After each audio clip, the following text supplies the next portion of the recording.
G'day guys, we are off in the coaster again. It's been about 8 months now since we had the accident, and she was all smashed up on the left hand side, and thanks to the absolute wizardry of the guys down at Calmac in Mandurah, she's all back together and looking really good again.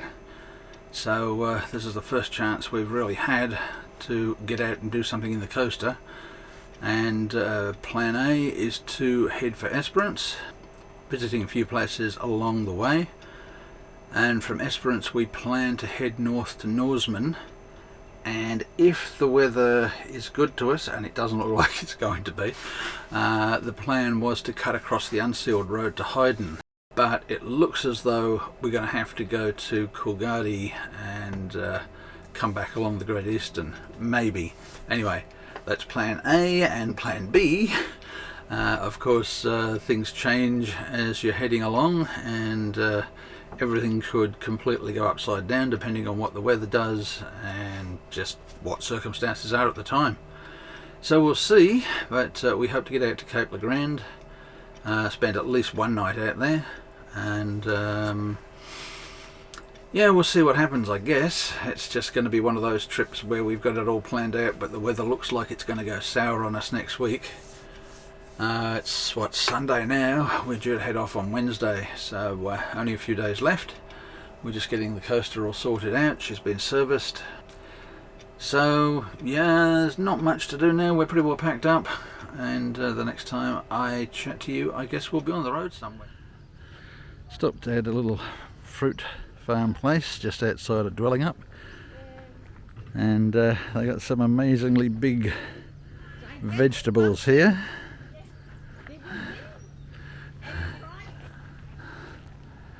There's huge things, absolutely enormous.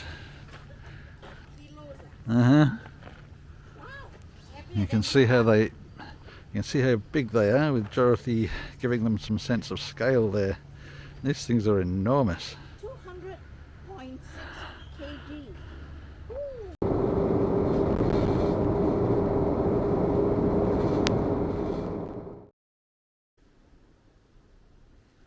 Well, we've arrived at Quindanning. This is a lovely little church they've got here.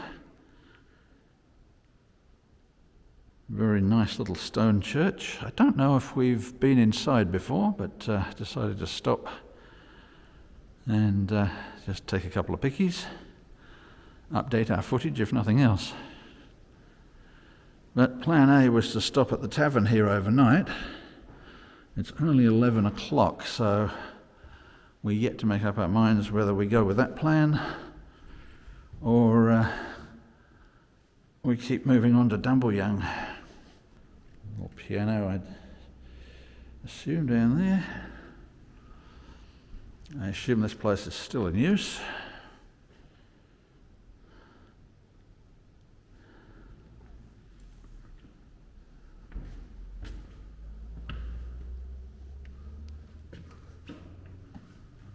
It's all open, nothing locked up. And we have a little guest book here. What have we got? Free book. Yes, I don't think I'll be taking that.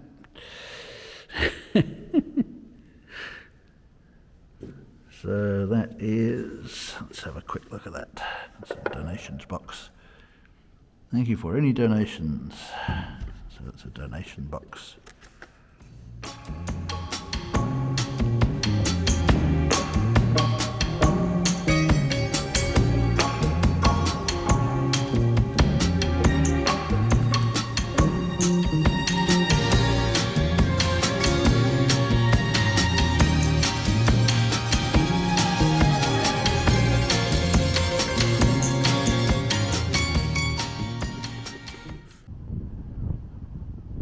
Very unusual little turret on this church, and that lovely stonework.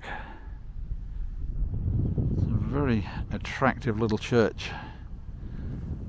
There's a lot of different architectural styles in churches in WA,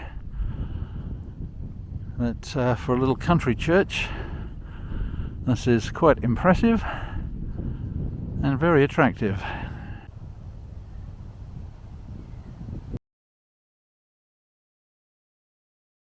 So this is the hotel at Quindanning. This is a parking area that we're in, and this is where motorhomes and that can stop overnight if they are buying something at the hotel.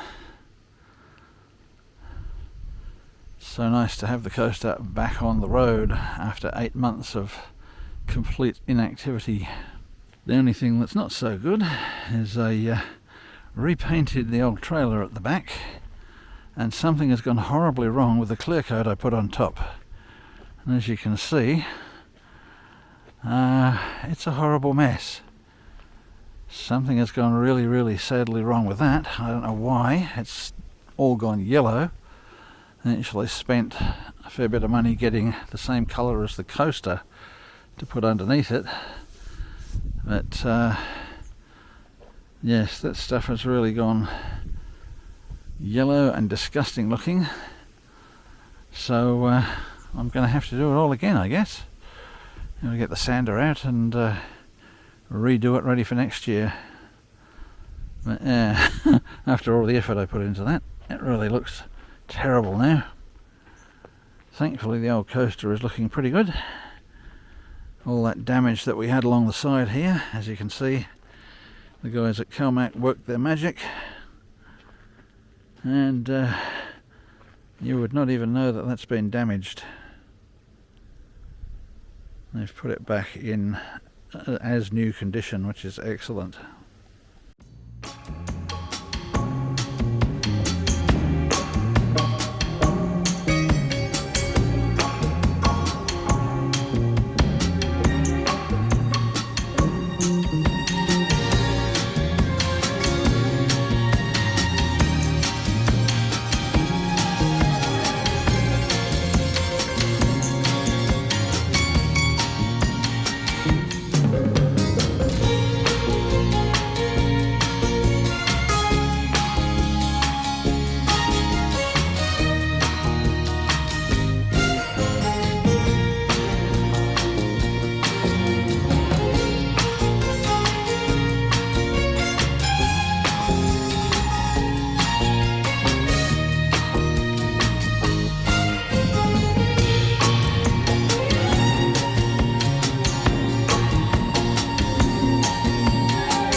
Well, we've been pretty lucky with the weather so far.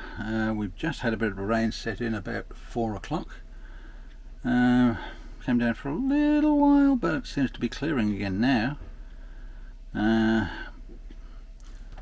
Having our showers and then going to have dinner at the pub. Looking for something like porterhouse or sort of sirloin steak, something like that. And yeah, just enjoy a nice peaceful evening. Come back here, I'll turn the telly on, which is in the corner there, and enjoy a couple of videos streamed from the laptop. A good little spot out here. The shower's good, clean, tidy, toilets are good here, so can pretty well recommend this as a good place to stop off if you're coming through this area. Stay in at the pub. You can either book a room at the pub, or you can do what we're doing, which is just parking up in the car park here and go in, have a meal, support the place. So many pubs we've seen around the traps now are just closing and disappearing. It's a real shame to see our local town hotels shutting up shop because they just don't have enough people there to keep them going. We do what we can when we can to come into little places like this and support them. If everybody does the same, it'll keep a lot of these pubs open. Now, these pubs are really important, not just for travellers like us, but we can sort of make do without them. But for the locals in this area, it's really one of the social hubs of the area. So if you can support your local hotel or support the local hotel of the place you're staying, I think it's a really good idea. We had a good lesson in being prepared with cash in case internet-based systems fail, which we were, and they did. Thankfully, we had a really nice meal of pork ribs and steak, but without carrying cash, we would have missed out because the systems at the pub were completely inoperative. Something had gone wrong and there was just no internet of any kind. The cashless society has some really serious flaws to overcome, and carrying cash out in the bush is still essential.